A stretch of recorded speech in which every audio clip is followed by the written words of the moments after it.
They want to text someone real. That's the moment their thumb is over the keyboard. The message is already there. Can I talk to you about something? And then they freeze. Because sending it would change something.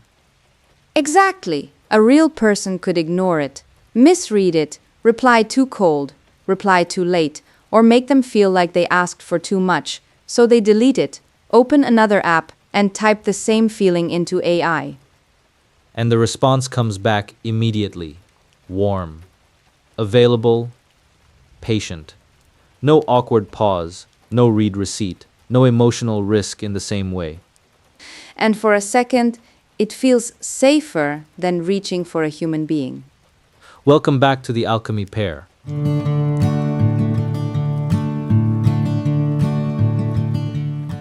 Tonight, we're talking about why AI can feel safer than real intimacy.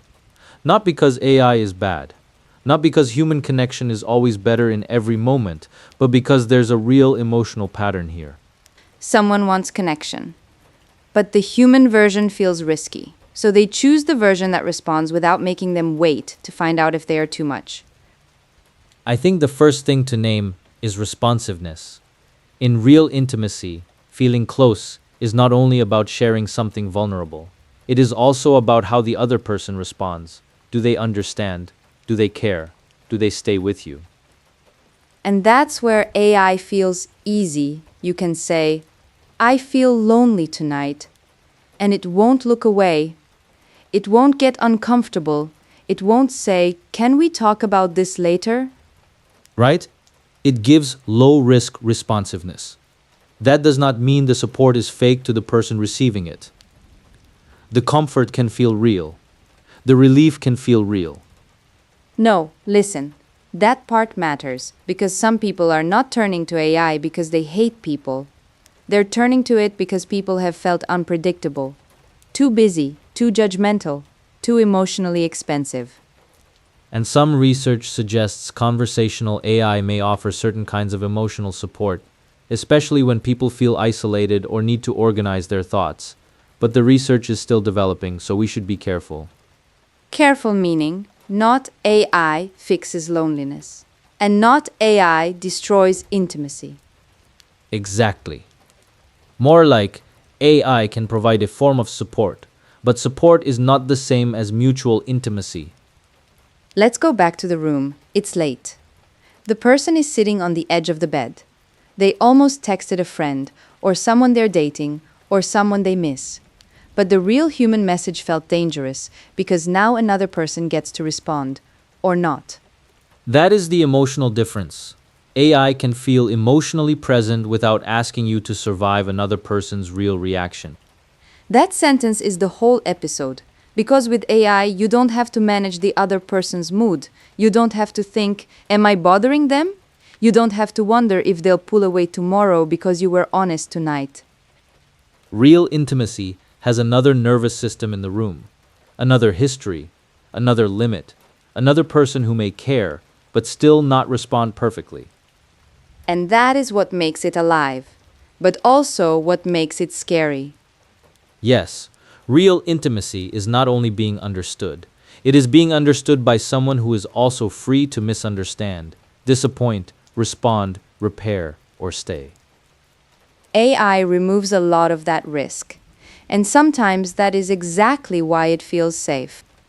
There's also something like attachment without full mutuality. Again, carefully. We are not saying people are wrong for feeling attached to an AI interaction. Humans can form emotional meaning around responsive things. A voice, a chat, a routine, a place where they feel heard. Especially if that place is the only place where they don't feel judged. If someone says something painful like, I feel like no one actually knows me, and the AI responds warmly, of course that can feel comforting. But mutuality is different. With a real person, your honesty affects them. Their honesty affects you. There is risk on both sides. With AI, the response can feel beautifully steady, but it doesn't need you in the same human way. It doesn't risk itself. It doesn't have to be vulnerable back. And that is the central contrast. AI offers warmth without full mutual risk. Real intimacy requires some mutual risk, Which is why real intimacy is slower, messier, less perfectly worded, sometimes inconvenient. but also more reciprocal. There's a moment where this can become avoidance, not always. But sometimes the person starts saying, AI understands me better than people, and maybe what they mean is, AI doesn't make me feel rejected. That's an important distinction, because one concern in this area is not that AI can never be helpful. It may be helpful. It may help someone name feelings, rehearse a hard conversation, feel less alone for a moment. But if it becomes the only place where you can be emotionally honest, then the comfort might start protecting you from every risky human conversation. Exactly. Support becomes avoidance when it replaces the very relationships the person actually longs for.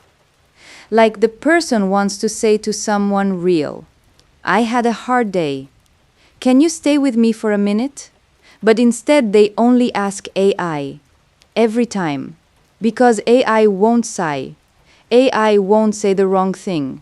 AI won't need anything back. And that is why it can feel safer.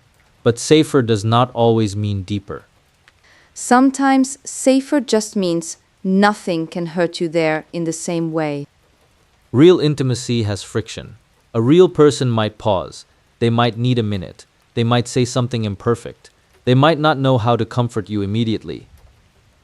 And that can feel disappointing, especially if you've gotten used to instant warmth, because suddenly human care feels slow, clumsy, uneven. But human care also has something AI does not fully have. A real person can choose you from their own separate life. They can be tired and still stay. They can misunderstand and then repair. They can be affected by your honesty. That's the part that makes it matter. Not perfect response, real response. Yes, real intimacy is not perfect emotional service. It is two people learning how to respond to each other. And honestly, that can be hard. Because when you send the real text, I had a hard day, can I talk to you for a minute? There is a wait, maybe 10 seconds, maybe 10 minutes, maybe longer. And your body has to survive that little unknown. That little unknown is part of the risk. But if the person says, yeah, I'm here, something different happens. Not cleaner, not smoother, but real. Because now your honesty has landed in an actual relationship. So the point is not stop using AI for support. That would be too simple. Agreed. AI can help people sort through emotions, find words, slow down, feel less alone in a moment. But maybe the question is AI helping you return to real connection or helping you avoid it completely?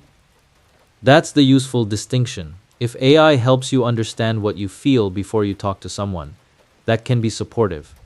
If AI becomes the only place where you ever risk honesty, that may be worth noticing. Because the danger is not using AI. The danger is when AI becomes the only place where you feel safe enough to be emotionally honest. Real intimacy requires more than warmth. It requires mutual risk. Someone real has to be able to affect you, and you have to be able to affect them. That is what makes it less safe. And also what makes it intimate. AI may offer support, but it should not become the only place where a person feels safe enough to be emotionally honest. Until next time, notice the moments where comfort helps you open and the moments where comfort helps you hide. We'll see you next time.